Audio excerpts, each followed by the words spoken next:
कभी कभी जब किसी से कोई गलती हो जाती है तो हम उसे अक्सर ये कहते हैं कि सुबह का भूला शाम को वापिस आ जाए, तो उसे भूला नहीं कहते। या कभी कोई आपको बहुत ही ज्यादा परेशान कर दे तो अक्सर आपके मुंह से ये वाक्य जरूर निकलता होगा कि उसने तो मेरी नाक में दम करके रखा है। या कभी कोई जब बहुत ही ज्यादा कमजोर या दुबला पतला हो जाता है या हो जाती है तो उसे भी हम ये कहते हैं कि वो तो सूख के कांटा हो गई है या वह तो सूख के कांटा हो गया है। इसी तरह के वाक्यों को इंग्लिश में कैसे बोलते हैं, चलिए आज यही सीखते हैं।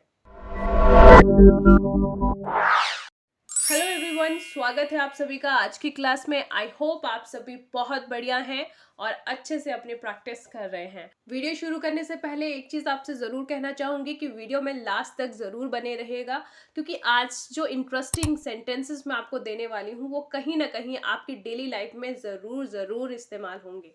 इसमें से कुछ एक सेंटेंसेस ऐसे हैं जिनका हम वर्ड टू वर्ड ट्रांसलेशन नहीं कर सकते। उनको हिंदी में हम कुछ अलग तरीके से बोलते हैं और इंग्लिश में उनका ट्रांसलेशन कुछ अलग होता है। जैसे ये सेंटेंस देखिए, वह हर बात पे मनमानी करता है, तो इसे आप कहेंगे he has his own way in everything. He has his own way in everything. Own way का मतलब यहाँ पर है मनमानी करना। वह किताबी कीड़ा है।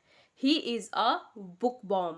He is a bookworm. Bookworm का मतलब होता है किताबी कीड़ा। नेक्स्ट देखिए, तुम्हारी बला से मैं जीऊं या मरूं। You care little whether I live or die. You care little whether I live or die. जैसे हम कभी कहते हैं मैं उसे शक्ल से जानता हूँ, नाम नहीं, तो इसे आप इंग्लिश में कैसे कहेंगे? I know him by face and not by name.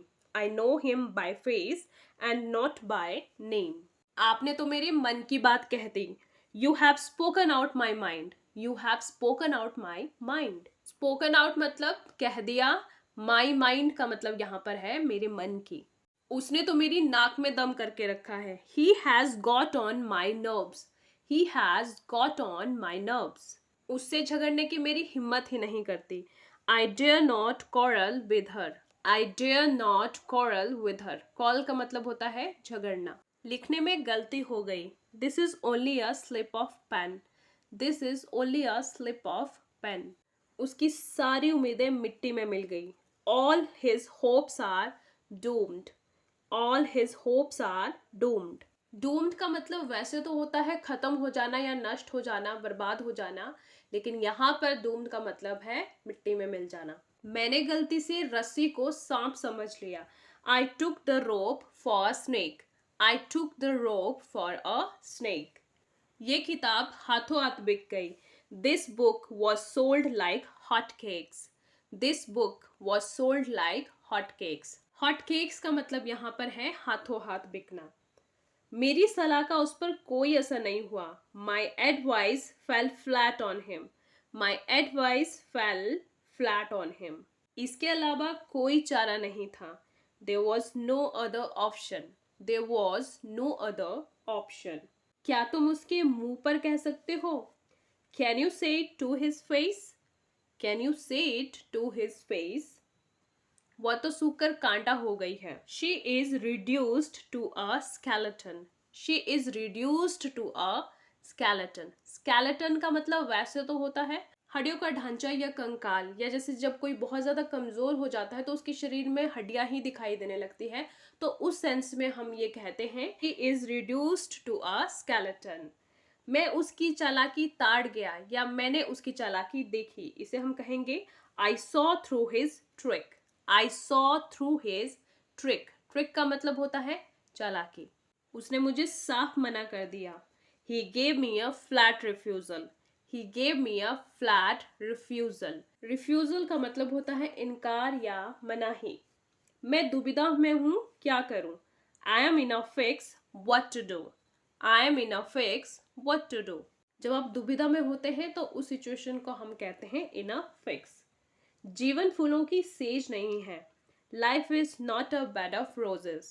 Life is not a bed of roses. सुबह का भूला शाम को वापिस आ जाए तो उसे भूला हुआ नहीं कहते। It is never too late to mend.